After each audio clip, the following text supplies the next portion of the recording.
Hola, un gusto saludarlos. Dentro de esta serie de videos que estamos desarrollando y que se enmarcan en una sola dinámica que se conoce como la importancia de la armonización de las NIF en Colombia, nos surge una inquietud y es, eh, ¿son tan relevantes los principios de reconocimiento y medición en la contabilidad? ¿Qué tan importante es eso? ¿Resulta ser tan relevante como para que hagamos un video solamente de lo que es el reconocimiento y la medición? Pues lo vamos a desarrollar a lo largo de esta sesión.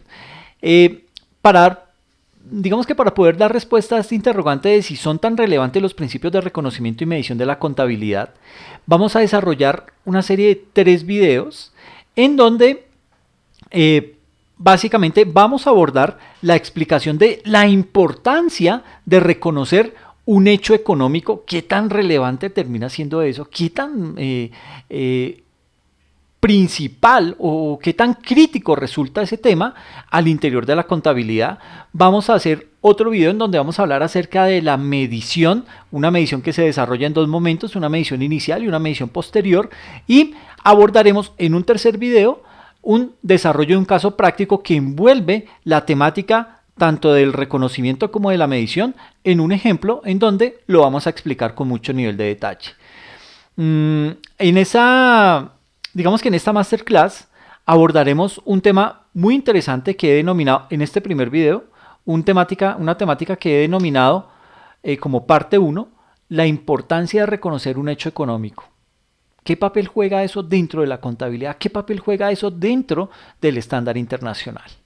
Soy Alexander Duque, es un gusto enorme para mí poder saludarlos en este día y les doy la bienvenida a esta masterclass de la cual vamos a desarrollar una serie de videos muy interesantes en donde juntos, ustedes y yo, vamos a aprender acerca de este mundo fabuloso que son los estándares internacionales, tanto de contabilidad como de información financiera. Estoy muy emocionado y digamos que quiero emprender este camino junto con ustedes para que ambos aprendamos de este maravilloso mundo. Un saludo muy especial para todos. La temática que hemos planteado está desarrollada de la siguiente manera. Vamos a tener los siguientes contenidos dentro de este video. Vamos a hablar acerca de una historia basada en datos, ¿sí? Una especie de abrebocas que nos va a mostrar realmente por qué es que estamos abordando esta temática y por qué resulta ser tan importante dentro de la contabilidad. Vamos a hablar también acerca del principio de reconocimiento, del criterio de reconocimiento de un hecho económico. Vamos a hablar acerca de una conclusión y haremos un llamado a la acción que lo he denominado, lo he encasillado dentro de una parte específica del video que se denomina El turno es para ti, en donde lo que pretendo hacer es abrir debate. ¿Ok? Digamos que con esta masterclass vas a poder comprender el alcance que tienen dentro del estándar internacional estos criterios de reconocimiento y de medición y digamos que si tienen una relevancia dentro del estándar internacional, pues esa relevancia se traslada y se replica dentro de la contabilidad, ¿ok?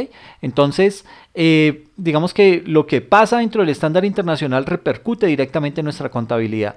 Entonces, lo que vamos a hacer es tratar de unir esas dos partes para lograr determinar qué tan relevante terminan siendo esos dos criterios, tanto de reconocimiento como de medición. Y obviamente el papel que juegan esos dos criterios al momento de realizar una toma de decisiones. Bien, empezando a desarrollar ya nuestra temática, vamos a enfocarnos en el primer segmento, que es la denominada historia basada en datos. Digamos que esta historia basada en datos, en esta historia vamos a hacer referencia a un estudio que realizaron dos profesores, dos investigadores, son Farley Rojas y Luzmeri Ortiz. Ellos pertenecen a la Universidad Luis Amigó. Digamos que este estudio estuvo basado, estuvo orientado más bien en identificar las principales dificultades a las que se tuvieron que enfrentar, a las buenas o a las malas, todos los contadores y los gerentes de las organizaciones a nivel nacional. Y básicamente este estudio tiene un segmento muy importante, y es que lo delimitaron puntualmente. ¿A dónde lo delimitaron? Se enfocaron básicamente en empresas del sector textil y específicamente empresas que estaban ubicadas en la ciudad de Medellín. Todos sabemos que pues Medellín es el eje de este tipo de industria, y pues se enfocaron en más o menos tratar de determinar qué fue lo que más le dolió a este tipo a este segmento de la economía al momento del proceso de convergencia a estándares internacionales. Y digamos que son todavía situaciones que hoy en día todavía se están presentando. ¿Okay? Imagínense que dentro de esta historia, los dos docentes, los dos investigadores, entrevistaron a 7 contadores y a 7 administradores de empresas que pertenecen a este segmento del sector textil en la ciudad de Medellín. Y lo hicieron con el único objetivo de, digamos que de obtener una mayor información. ¿Para qué? Para poder determinar el grado de dificultad en el reconocimiento y en la medición y la identificación de errores en unas cuentas específicas, en cuentas como propiedad, planta y equipo, en cuentas como inventarios, en cuentas como deterioro de la cartera. Entonces mire que el estudio cada vez se fue acotando más y más. Empezaron con el sector textil, pero no a nivel nacional, sino enfocado en Medellín, y dentro de ese enfoque, en las organizaciones se centraron básicamente en 3 tipos de cuentas: propiedad, planta y equipo, en inventarios y en deterioro de la cartera. ¿Qué tanto le podía llegar a doler ese tema a esos contadores y a esos gerentes de esas empresas? Digamos que estos investigadores, ¿qué hicieron? Desarrollaron una serie de encuestas en donde le preguntaban a esta población, contadores y gerentes de esas empresas que pertenecen a ese sector, y básicamente una de las primeras preguntas fue: ¿presentó dificultades en la medición y valoración de activos? Y el 57% respondió que sí presentaron dificultades en la medición y en la valoración de activos, y el 43% no lo presentó. Básicamente, ese 57% que tenemos acá en esta franja azul, en esa parte azul de la torta, básicamente ellos presentaron dificultades, y digamos que la principal causa que derivó en este tipo de dificultades fue el desconocimiento de la norma por parte de los contadores públicos y de la administración como tal. Por otra parte, digamos que se muestra que gran parte de las dificultades presentadas en la inversión, que gran parte de las dificultades que se presentaron fue la inversión, o la poca o casi nula inversión que se dio para poder tener acceso a cursos de capacitación, a temas de consultoría, a compras que de pronto había que hacer a nivel de software y de hardware. Y ese tipo de limitantes, digamos que generaron ese caldo de cultivo que derivó en este tipo de estadísticas. El 57% de los contadores y del cuerpo de administración de una organización tuvo problemas para poder realizar y llevar a cabo el proceso de medición y valoración de los activos al interior de las empresas. Una situación bastante crítica, bastante compleja, pero adicional, ese otro 43%, ese otro componente de la torta, la parte naranja de esa torta, ellos no presentaron dificultades en este proceso de transición de pasar de la contabilidad antigua al estándar internacional. No lo tuvieron porque digamos que el principal argumento es que ellos decían que contaron con un proceso ordenado, toda una transición básica que se dio, una transición que básicamente consistía en tener casi que 2 áreas de contabilidad al mismo tiempo. Un área de contabilidad que se encargaba de llevar la operación del día a día en la organización sin descuidar absolutamente nada, y otro equipo que era el que se encargaba de tomar esa contabilidad que estaba acá y proceder a realizar ese proceso de convergencia a los estándares internacionales. Eso obviamente deriva en una gran cantidad de recursos y en una cantidad de tiempo que tiene que destinar las organizaciones, y ustedes saben que el tiempo se convierte en dinero. Y ese dinero, pues digamos que no todas las empresas tenían la oportunidad de poderlo tener disponible para ese tipo de situaciones. Entonces, básicamente el 43% contó con esa asesoría, contó con la ayuda, tenían el músculo financiero para poderle dedicar ese tipo de recursos a realizar un buen proceso de convergencia a los estándares internacionales, y digamos que no tuvieron mucho problema a la hora de realizar ese proceso de convergencia al estándar internacional. Pero no fue la única pregunta que se hizo. Vino otra pregunta que decía lo siguiente: ¿realizó la reexpresión de los estados financieros de acuerdo con la NIC 8 y la sección 10 de las NIF para pymes después de detectar y corregir los errores?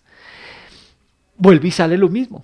El 57% no pudo hacer esa reexpresión, el 43% sí lo hizo y pudieron corregir errores.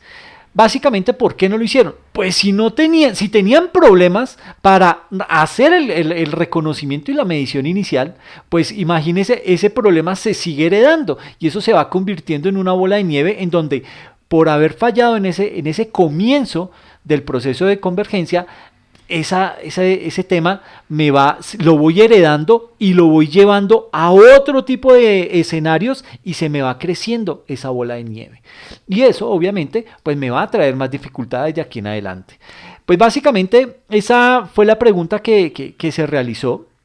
Y aquí en esta pregunta cabe resaltar que las principales motivaciones para poder realizar las correcciones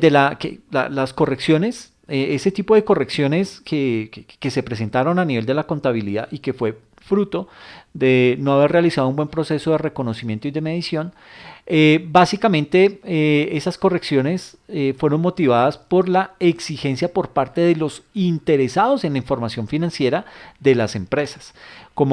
¿Quiénes son los interesados? Las entidades financieras, porque pues le dan crédito y necesitan saber si la empresa realmente cuenta con la solvencia o no, me va a poder pagar.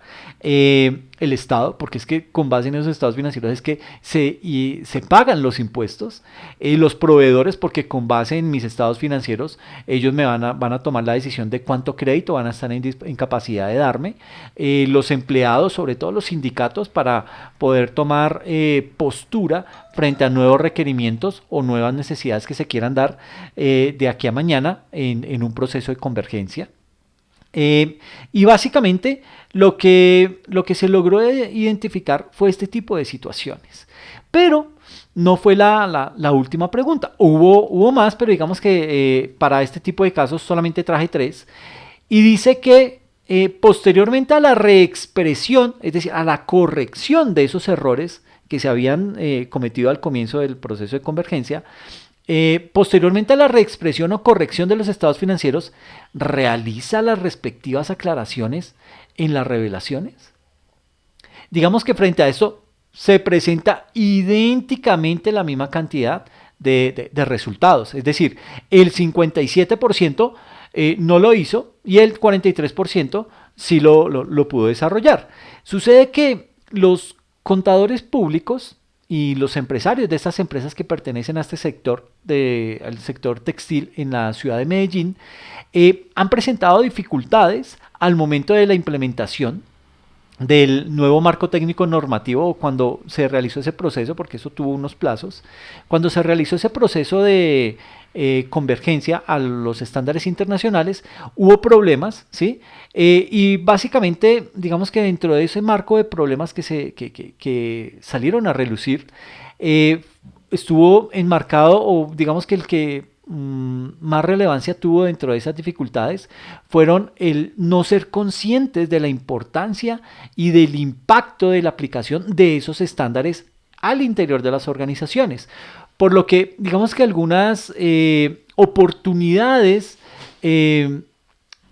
digamos que en algunas oportunidades no se destinaron los recursos adecuados o los recursos necesarios para realizar un correcto proceso de reconocimiento y de medición de esos hechos económicos en las organizaciones.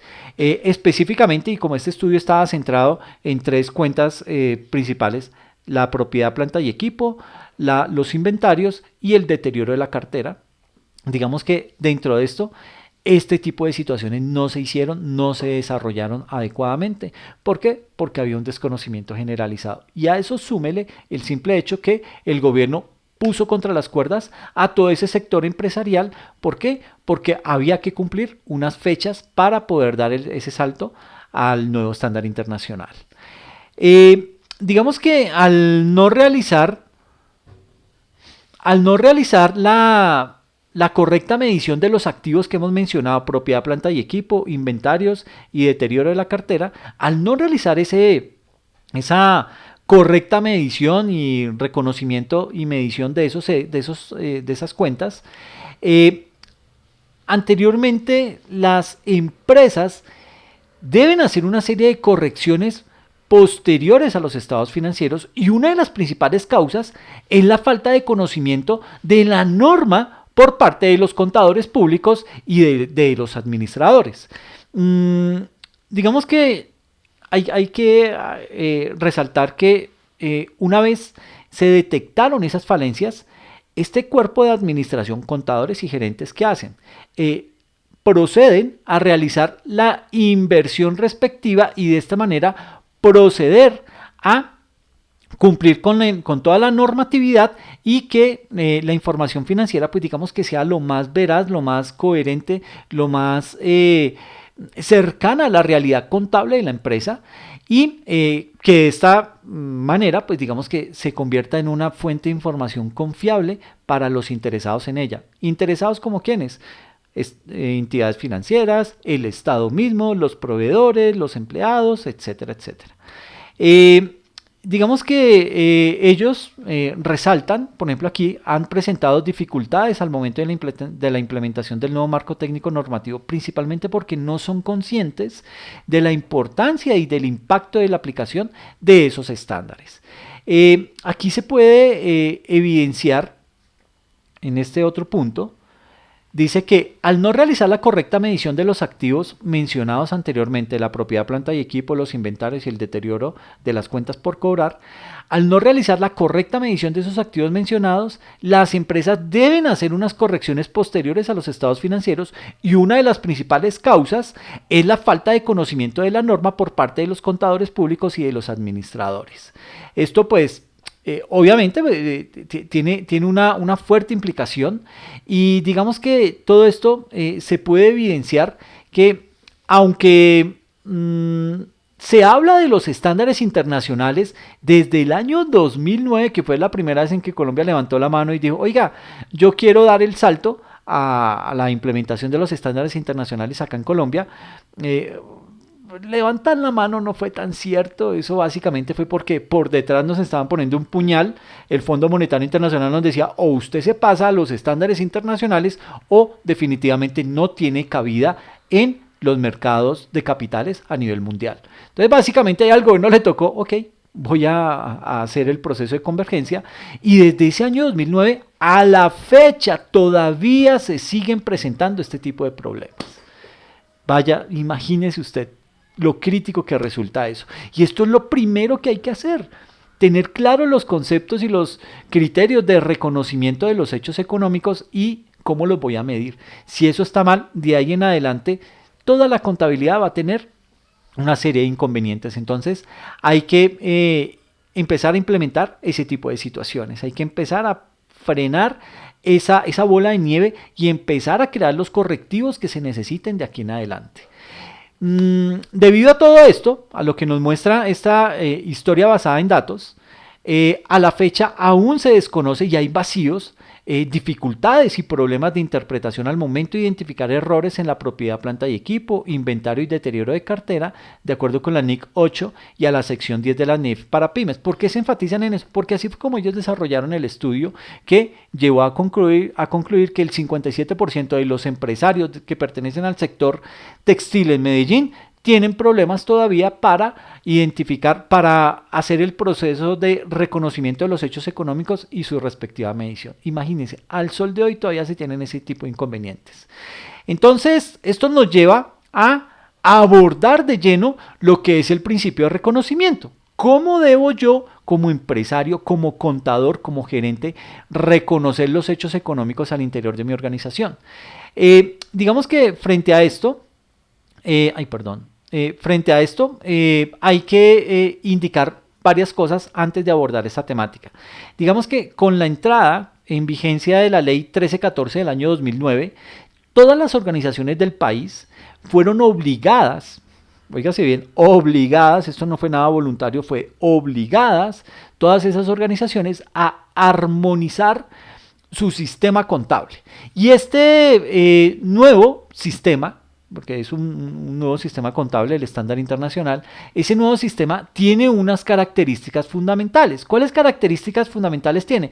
El primero, que está basado en estándares de alta calidad, es decir, es fruto de un proceso de maduración. Esto no se lo inventaron hace poco, esto ya lleva todo un tiempo de implementación. Recuerde usted que antes de emitir todas estas normas de información, normas internacionales de información financiera, existían lo que se denominaban las normas internacionales de contabilidad, que eran las que había creado el IASI. Ese IASI venía creando esas normas por allá desde el año 70, y ha venido y logró generar una gran cantidad de normas internacionales con el único propósito de que estas fueran implementadas a nivel global.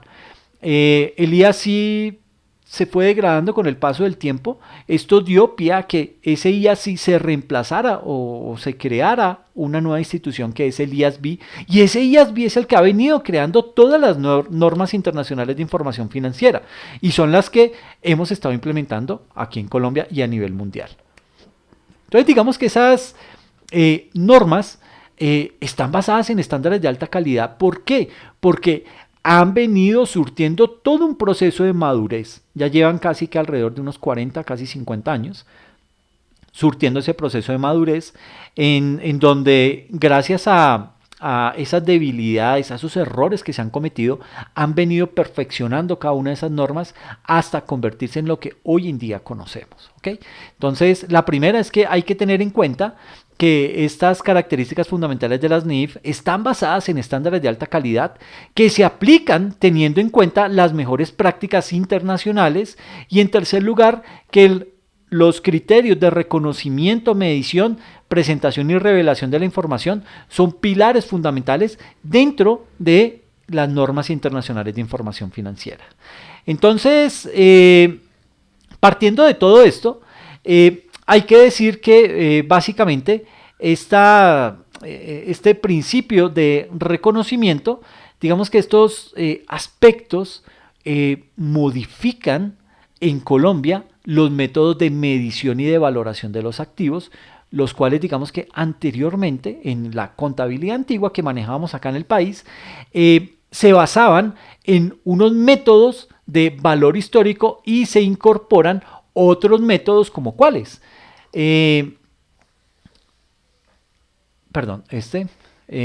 Estos métodos, el valor razonable, se incorpora el valor neto de realización, se incorpora el valor de uso y se incorpora el importe recuperable.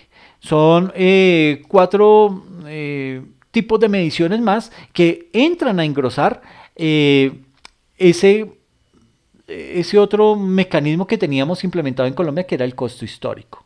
¿Okay? Un costo histórico que vale la pena mencionar, venía cargado de problemas. Imagínese que en la contabilidad antigua, si usted adquiría un terreno, ¿sí?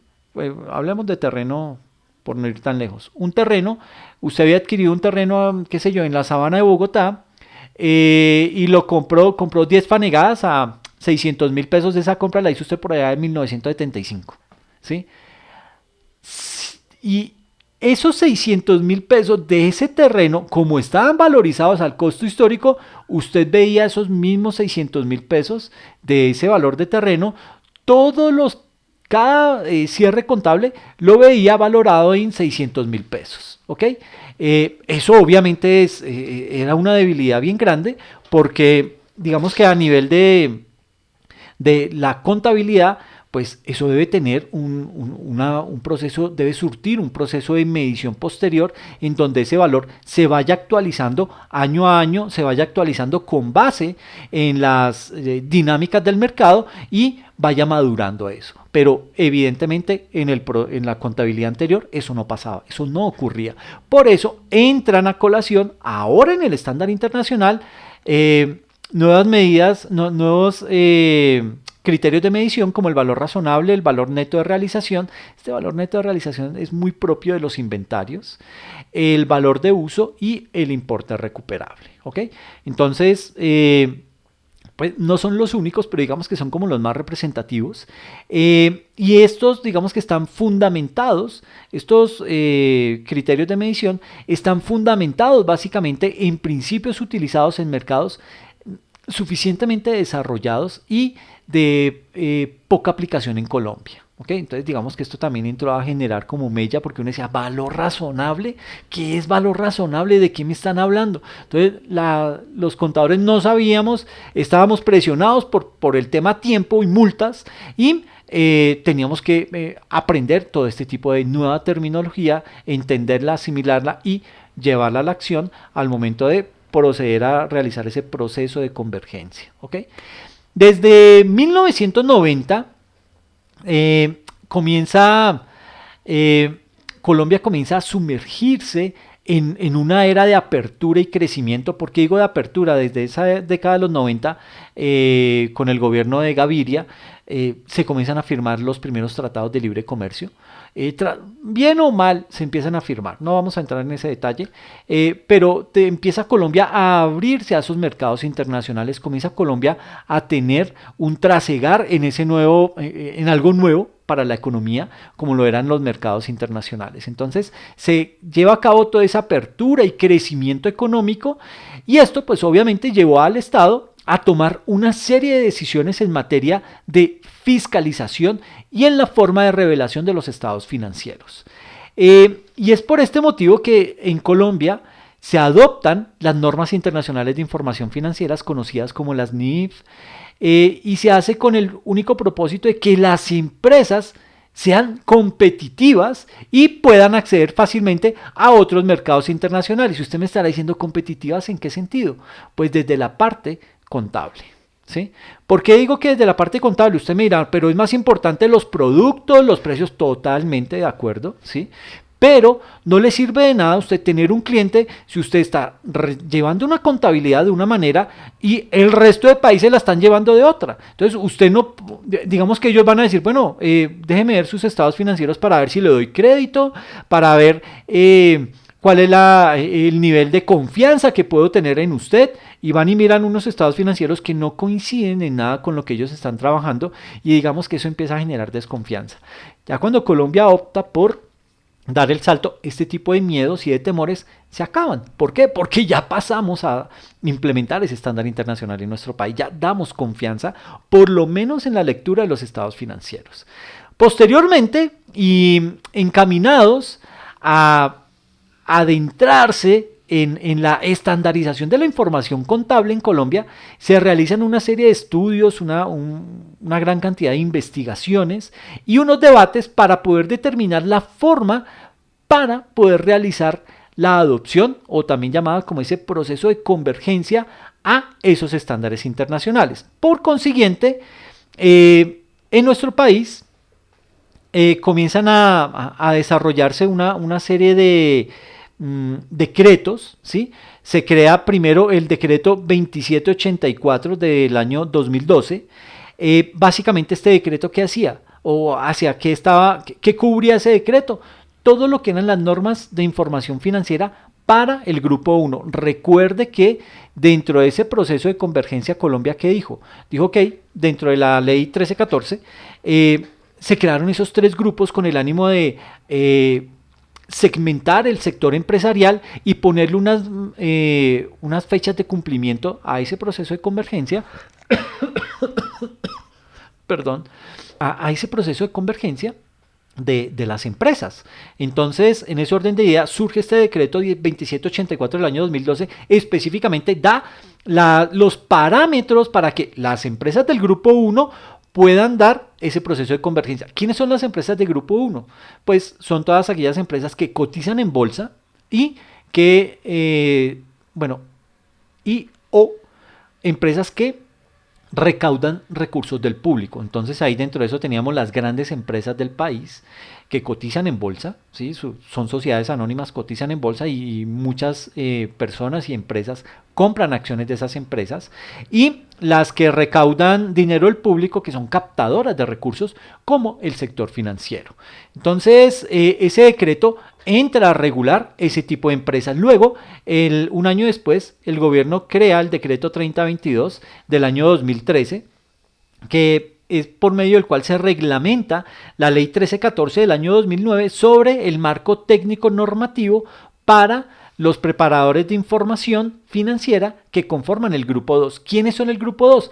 Las pymes. Si en el otro iban todas las grandes empresas, que dentro de la torta empresarial, esas grandes empresas representan apenas un 5%, el otro 15% lo representan las pymes, las pequeñas y medianas empresas. Esas son las que se caracterizan como que tienen cabida dentro de ese grupo 2, ¿ok? O sea que la rige este decreto 3022 del año 2013.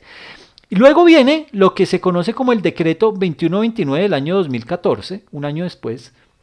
Ese decreto 2129, pues básicamente lo que hace es permite utilizar a las entidades clasificadas como grupo 2 las NIF aplicables al grupo 1. Es decir, hubo empresas que eran grandes, pero no cotizaban en bolsa y no captaban recursos del público, entonces iban automáticamente y paraban al grupo 2 como pymes.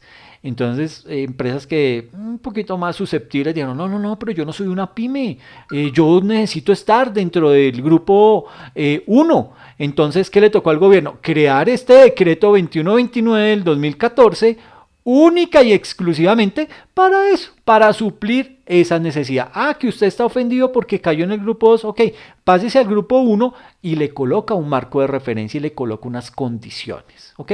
Por eso es importante ese decreto 2129. Y luego surge lo que es el decreto 3019, un decreto que básicamente lo que hace es que modifica las NIF, no las NIF, o sea, no las normas internacionales de información financiera, sino las NIF, que son las normas de información financiera, que han sido adecuadas para las microempresas. Y usted dirá, pero ¿por qué esa discriminación? No es discriminación, lo que pasa es que el estándar internacional aplica porque de pronto usted puede llegar dentro de su visión como empresa, se quiere proyectar a nivel internacional, hacer negocios con otras empresas. Las microempresas no lo hacen. Las microempresas tienen un cliente, 2, 5 clientes como mucho, y con esas subsisten. Entonces no necesitan hacer todo este tipo de procesos de convergencia, incurrir en esos costos, porque eso vale. Entonces, digamos que se crea una contabilidad especial para las microempresas que están enmarcadas en ese decreto 3019 del 2013. Y todo esto también se hace basado en los principios de equidad, reciprocidad y conveniencia nacional de la Constitución Política de nuestro país, ¿ok? Y con base en eso es que se establecen los grupos para los obligados a realizar ese proceso de transición a los estándares internacionales de información financiera en Colombia. Aquí es importante resaltar que la implementación de las normas internacionales de información financiera requieren el compromiso de toda la organización y especialmente de la administración, y un importante esfuerzo económico y de tiempo para poder lograr un adecuado cumplimiento de esta normatividad, que pues resulta ser nueva para nosotros como contadores y profesionales del área contable.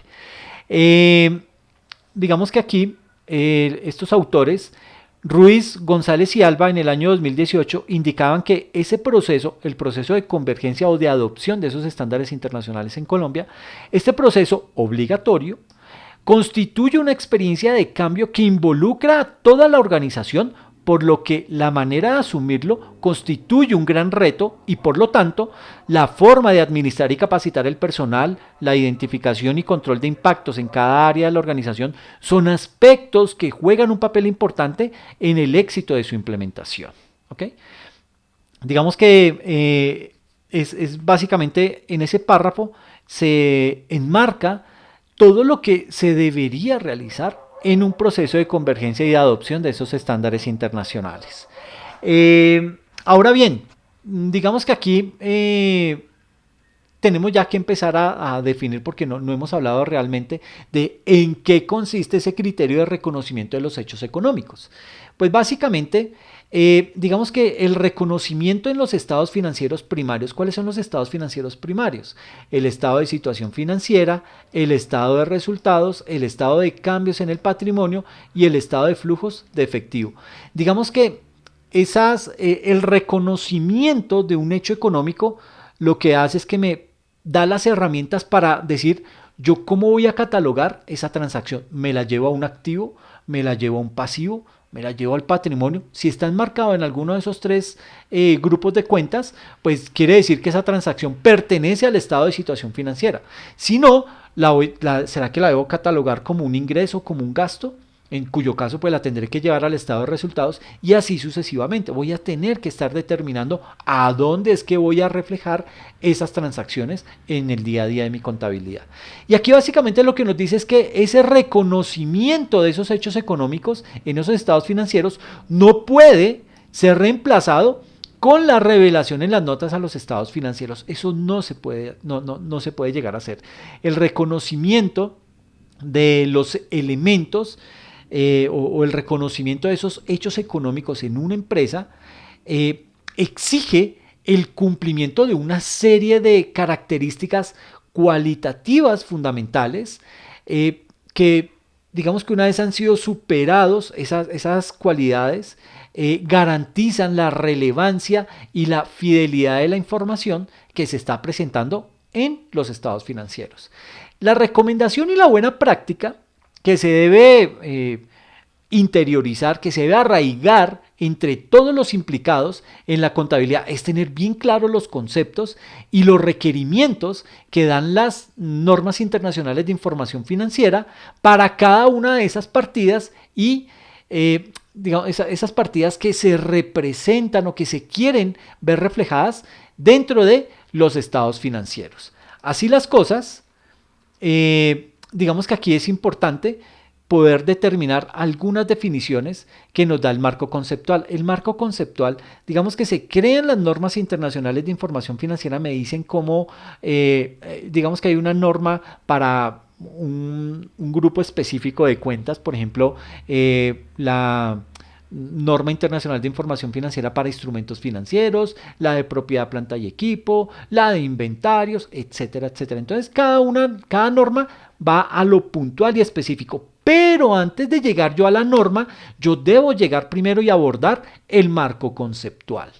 Ese marco conceptual es como un gran glosario que se tiene dentro del estándar internacional, en donde me da la definición de todas las cosas que se van a ver o que yo me voy a tener que enfrentar en el día a día en la contabilidad. Entonces, lo que se recomienda es que antes de abordar el estándar las normas internacionales de información financiera como tal, yo primero me familiarice con ese marco conceptual. Y dentro de ese marco conceptual vamos a encontrar definiciones como las siguientes. ¿Qué es un activo? Entonces, activo es un recurso controlado. Mire la palabra que me está dando a entender aquí el marco conceptual. Es un recurso controlado, no muy diferente a como lo conocíamos, a la percepción que teníamos anteriormente, que era que activo es todo aquello que le pertenece a la empresa. ¿Sí? Hoy en día ya no se habla de que le pertenezca a la empresa. Es con el simple hecho que usted lo controle. ¿Y qué es controlar? Que usted asuma los riesgos, ¿sí? Que usted esté protegiendo ese activo. Eso ya está bajo su control. Por ende, clasifica como un activo. Entonces, es un recurso controlado por la entidad como resultado de sucesos pasados y del cual se espera obtener beneficios económicos en el futuro. Y esa es una característica bien importante. Para poder catalogarse como activo es porque a futuro me va a generar una cantidad de beneficios económicos. ¿Ok? Económicos, ¿por qué? Porque los tengo que cuantificar, los tengo que medir y tengo que llevarme una cifra a mi contabilidad, y de la contabilidad yo voy a jalar la información para plasmarla en mis estados financieros. ¿Ok? Otra definición que me muestra ahí es pasivo. ¿Qué es pasivo? Es una obligación presente de una entidad surgida de sucesos pasados, al vencimiento de la cual, y para cancelarla, la entidad espera desprenderse de unos recursos que incorporan unos beneficios económicos. Entonces yo me va a doler tener que sacar esa plática, desprenderme de esos recursos para poder cancelar ese pasivo. A eso es a lo que hace referencia. El marco conceptual también, entre toda la gran cantidad de definiciones que da, encontramos la de los ingresos, y me define que ingresos son unos incrementos en los beneficios económicos producidos a lo largo del periodo sobre el que se informa, ya sea como entradas o incrementos de valor en los activos o como decrementos en las obligaciones. Y si hay una definición para ingresos, pues hay una para gastos. Frente a los gastos, me indica el marco conceptual que los gastos son los decrementos en los beneficios económicos producidos a lo largo del periodo sobre el que se informa, a manera de salidas o disminuciones del valor de los activos, o bien por la generación o aumento de los pasivos. Entonces, básicamente, con todas estas definiciones, digamos que la NIF, con su enfoque de aplicar el criterio profesional, lo que hace con eso es invitarnos a hacer esa incorporación de las partidas que tratamos diariamente en la contabilidad, solo cuando se cumple con las definiciones que trae el marco conceptual y se cumplen esos dos criterios complementarios. Entonces, no se trata de hacer lo que más le conviene a la empresa, no se trata de hacer lo que más le conviene al contador o lo que más le conviene al administrador, no lo que más le conviene, sino de pronto lo que ellos creen que es lo más conveniente. Eso no se trata de hacerlo en la contabilidad. Por eso hay unas definiciones. Por eso yo tengo que reconocer cada hecho económico y encasillarlo en alguna de esas definiciones que me trae el marco conceptual, para poderlo catalogar realmente y que me quede bien hecho, y evitemos los problemitas que habíamos logrado detectar en el sector textil de la ciudad de Medellín, en esas empresas que vivieron ese tipo de problemáticas. ¿Ok? Entonces, básicamente lo que se pretende hacer es eso, no que se utilice tanto el criterio, si bien es cierto hay que utilizarlo en algunos momentos, pero en menor medida, y prima las definiciones propias del marco conceptual o de la norma internacional. Digamos que en un gran sentido, la norma no debe tomarse ni debe prestarse para ambigüedad. La norma es totalmente clara. La norma me indica cómo es que yo debo catalogar ese tipo de cuentas y cómo es que las debo ir categorizando y clasificando dentro de mi contabilidad. Entonces, eso no debe dar pie a ambigüedades. Y digamos que ahí entra a jugar mucho también lo que es el juicio profesional del contador. Ese juicio profesional que se invita a aplicar debe estar en armonía con el marco conceptual. ¿Qué significa esa armonía? Que yo debo primero leerme el marco conceptual y con base en eso poder aplicar mi juicio profesional. ¿Ok?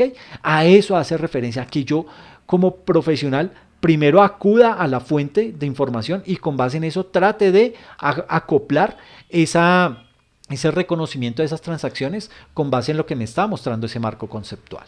¿Ok? ¿Por qué acogerme al marco conceptual? Porque es que acá las definiciones son claras, las definiciones no son grises, son blancas, totalmente transparentes, me indican lo que yo debo hacer.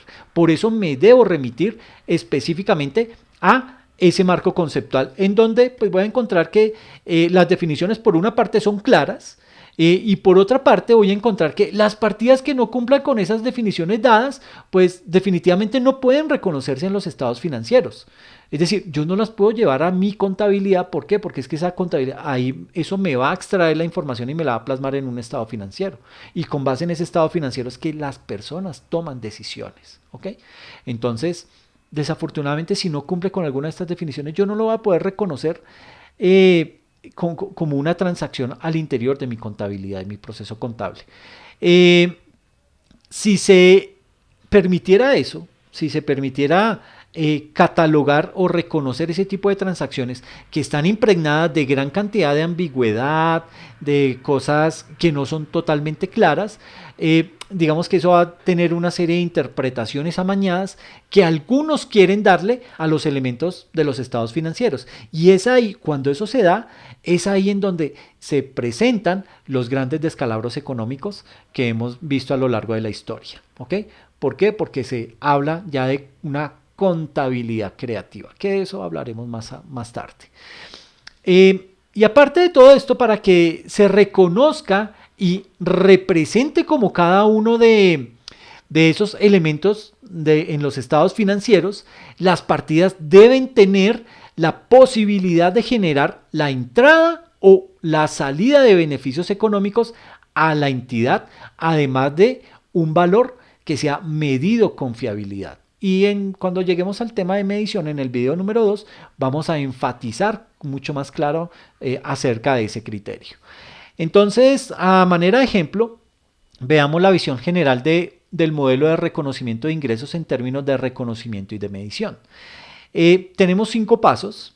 Frente al primer componente, que es el de reconocimiento, voy a ejecutar lo que es el paso 1, y ese paso 1 me dice: usted lo que tiene que hacer es identificar el contrato con el cliente. Y usted me dirá, pero no todo tiene un contrato. No estamos hablando de un contrato formal, un contrato escrito. Existen los contratos verbales y es básicamente con esa palabra contrato a lo que se hace referencia es a ese acuerdo entre partes. ¿Ok? Entonces lo primero que tengo que hacer es ¿a qué acuerdo estoy llegando con ese cliente? ¿Yo le voy a comprar algo o yo le voy a vender algo? ¿Cómo él me lo va a pagar? Ese tipo de cosas, eso es un contrato, un acuerdo entre esas partes. Entonces lo primero que yo voy a hacer es identificar el contrato con el cliente. Paso seguido, paso 2, identificar las obligaciones separadas del contrato. ¿Qué le voy a vender? ¿Cuántas cantidades es que le voy a vender? ¿Se las voy a mandar a domicilio? ¿Eso tiene un costo? ¿No tiene costo? ¿Va a incurrir en unos costos adicionales el comprador por adquirirme esa mercancía? Etcétera, etcétera. Todo eso hace parte, esos 2 pasos hacen parte del reconocimiento.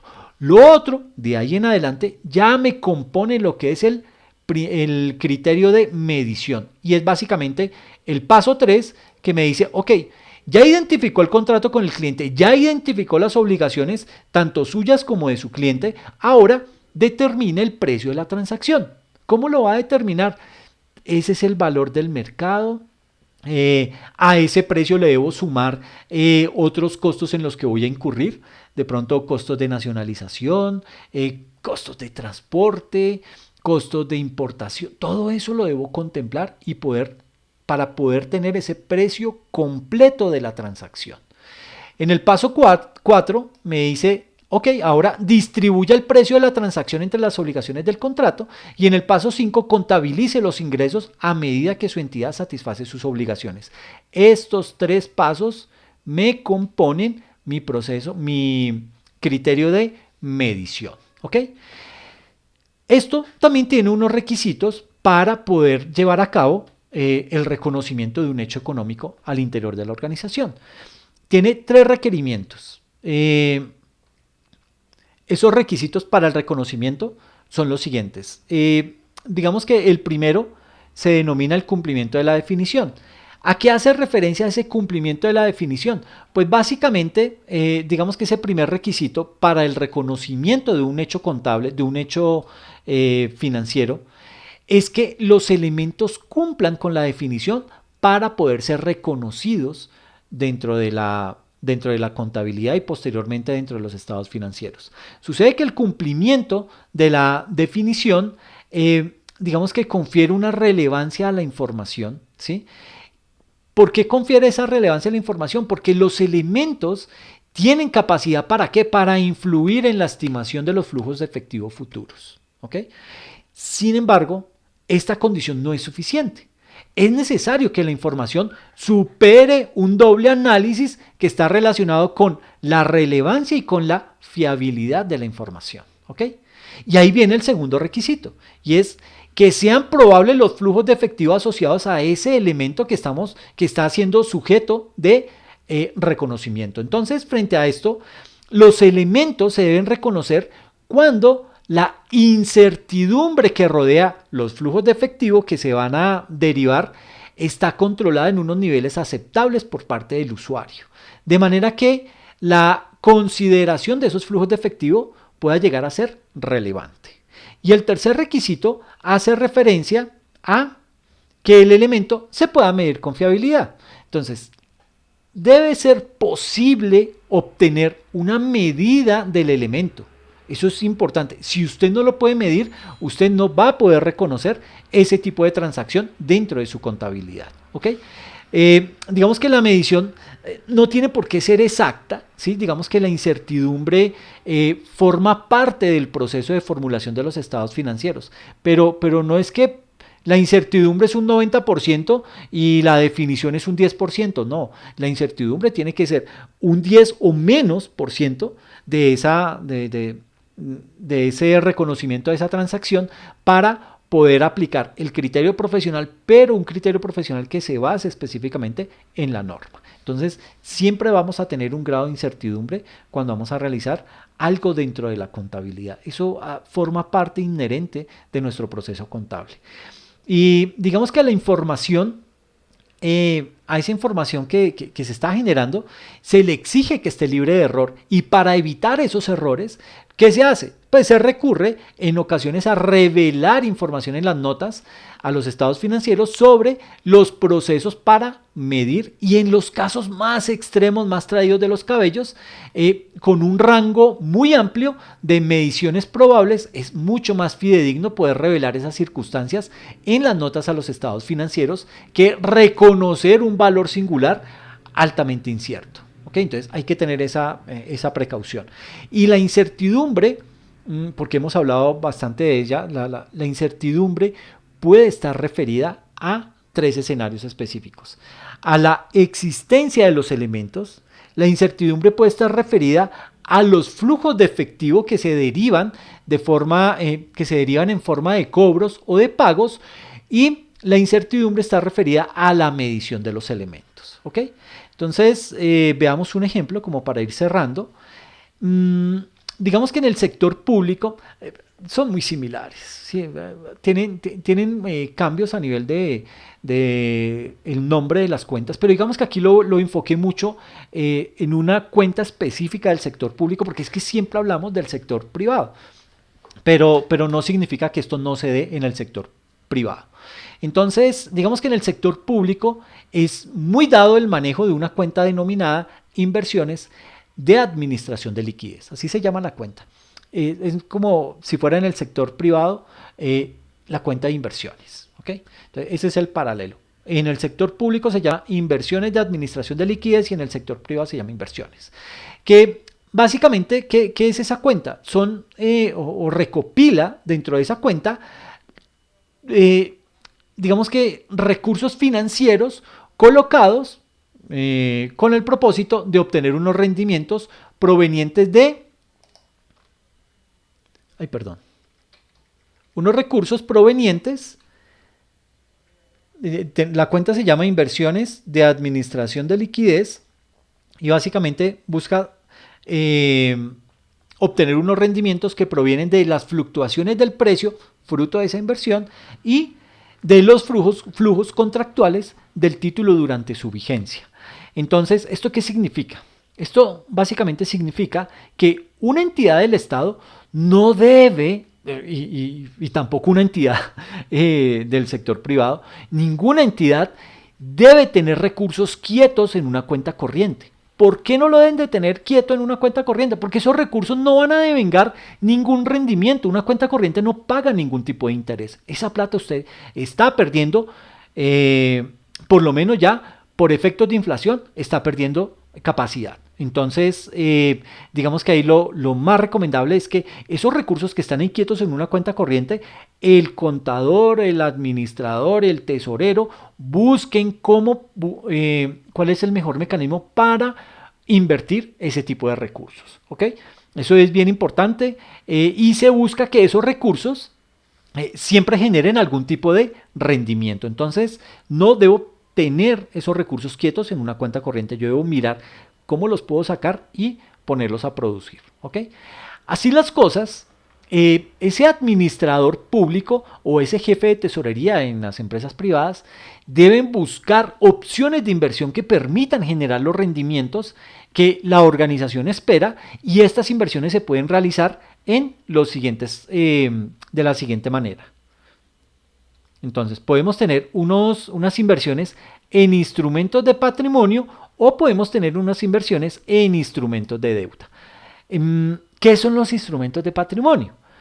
Por ejemplo, instrumentos de patrimonio son acciones, ¿sí?, de otra empresa, acciones que le van a otorgar a la persona que tiene ese título o valor, esas acciones, le van a otorgar a ese tenedor unos derechos participativos en los resultados de la empresa que emitió esas acciones, ¿ok? Entonces va a ser partícipe de los rendimientos o de las utilidades que esa empresa genere al final del año. ¿Y qué es un instrumento de deuda? Por ejemplo, ahí están los instrumentos de deuda son títulos de renta fija, por ejemplo los CDT, los bonos. Esos instrumentos de deuda le otorgan al tenedor, al dueño de ese título, al que pagó por tener ese título, le otorgan la calidad de acreedor frente al emisor de ese título, de acreedor frente al banco que me emitió ese CDT, a la entidad que emitió esos bonos, ¿sí? Y en este tipo de títulos ya está preestablecida que la rentabilidad que le van a otorgar al tenedor de esos títulos por la tenencia, obviamente, de esos títulos. Ahora bien, esas inversiones, tanto los instrumentos de patrimonio como los instrumentos de deuda, esas inversiones de administración de liquidez se clasifican dependiendo del modelo de negocio de la organización. Y aquí ya empezamos a hablar de otro término, el modelo de negocio. Y eso es bien importante eso me va a determinar en dónde yo voy a reconocer ese hecho económico que estamos trabajando en estos momentos. Entonces, básicamente, esas inversiones, bueno, digamos que todo esto tiene que ver con el modelo de negocio de la organización, es decir, la intención con la que se lleva a cabo la inversión, ¿ok?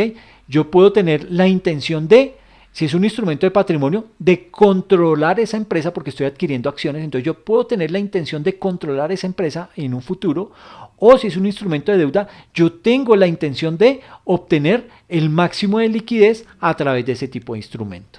Entonces, es ahí en donde surge lo siguiente. Esas inversiones de administración de liquidez las podemos clasificar en valor razonable. ¿Qué es eso del valor razonable? Digamos que dentro de esa categoría de valor razonable estamos haciendo referencia a los precios del mercado. Eso es el valor razonable. Un mercado amplio en donde convergen oferentes y demandantes, y el que rige o el que da el precio de ese bien es el mercado mismo, ¿ok? Entonces, las inversiones que son catalogadas a valor razonable es porque son inversiones que se esperan negociar, es decir, que tan pronto haya una mejor condición financiera de rentabilidad, esa inversión se va a realizar, es decir, son inversiones que no se van a quedar hasta el vencimiento del título. Son inversiones que tan pronto yo vea que suben, que el mercado me está pagando el máximo interés, ahí salgo yo y las vendo, ¿ok? O sea, yo no quiero tener ningún control de la empresa, yo quiero simplemente, está bueno el precio de esa acción y yo tengo entendido que ese valor va a subir, ok, las compro ya y espero el momento adecuado en donde esté más alto el valor de esa acción y salgo y las vendo, ok. Eso se dice que es a valor razonable. Son unas inversiones que yo estoy midiendo a valor razonable, porque no las espero tener hasta el final del vencimiento del título. Yo espero simplemente especular con ellas, ¿ok? En el momento del top de su tasa de interés, ahí salgo y las vendo.